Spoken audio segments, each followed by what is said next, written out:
Olá pessoal, nessa aula trataremos sobre o teorema do impulso e a variação da quantidade de movimento, ok? A princípio temos que o teorema do impulso ele vai ser igual à variação da quantidade de movimento. Iremos demonstrar essa igualdade, ok? Mas observando o que vem a ser impulso. O impulso nada mais é que uma força aplicada em um certo objeto, um certo corpo, em um curto intervalo de tempo. Temos um exemplo aqui, uma ilustração. O menino aplica um chute em uma bola, ele aplica uma força e essa bola se desloca, mudando a sua variação da quantidade de movimento.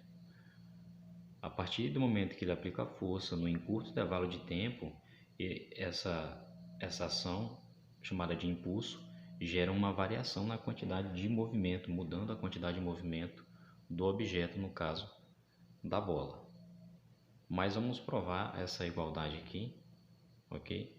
Vamos deduzir ela e partindo da segunda lei de Newton, temos que força é igual a massa vezes aceleração.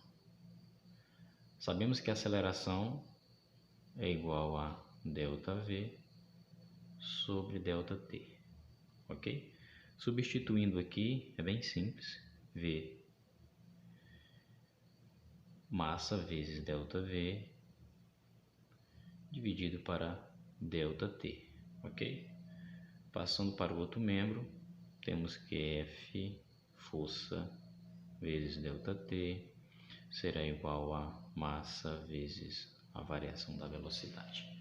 Perceba que força vezes ΔT é o impulso e m vezes ΔV vai ser a variação da quantidade de movimento. Vimos na aula anterior que a quantidade de movimento é igual a massa vezes a velocidade. Se eu tenho massa multiplicando pela variação da velocidade, isso me dá a variação da quantidade de movimento, ok? E se tratando de unidade de medidas, já que o impulso ele vai ser igual à variação da quantidade de movimento, a unidade de medida de ambos terão que ser iguais também.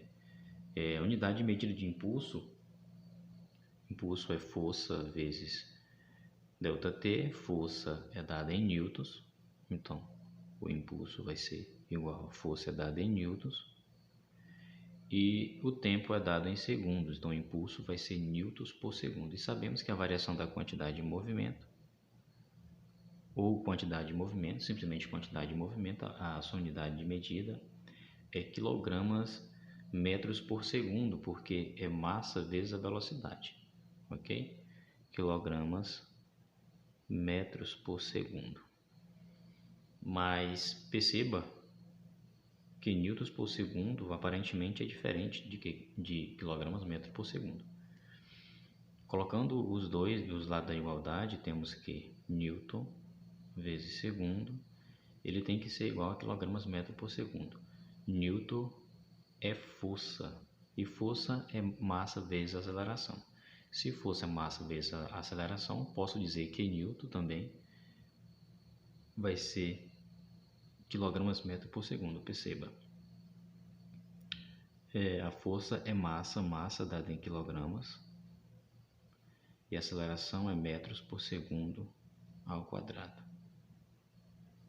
Temos mais um segundo aqui do outro lado da igualdade, multiplicamos por ele, e dessa forma podemos eliminar um segundo daqui como segundo daqui, e temos que Newton vezes segundo é igual a quilogramas metros por segundo, ok? Está provado então. Dessa forma, vemos como calcular o impulso, ou a variação da quantidade de movimento, ou até mesmo a força média, para uma força constante, ok? Para uma força variável, da mesma forma da aula anterior, calculamos a força, vamos calcular a força variável pela área do gráfico. Toda vez que se deparar com o exercício pedindo o impulso de uma força variável, ele vai te dar um gráfico. Vai te dar um gráfico da força pelo tempo. Isso te dá o impulso. E você consegue calcular o impulso como sendo a área do gráfico, ok? Então, é bem simples, a aula de impulso. O teorema do impulso é basicamente isso. Podemos também, com essas expressões, calcular a força média. A força média vai ser igual à variação da quantidade de movimento vezes ΔT. Perceba que usei essa expressão, só passei o ΔT dividindo pela quantidade de movimento. Perceba que quanto maior for o tempo, menor vai ser a força. Por exemplo, em tênis de corrida, né? Quanto maior o tempo de impacto na mola que fica no calcanhar, na parte do calcanhar do tênis de corrida, menor vai ser a força recebida pelo calcanhar da pessoa que está usando o tênis, ok? Então podemos calcular também a força média, variação da quantidade de movimento e impulso, ok?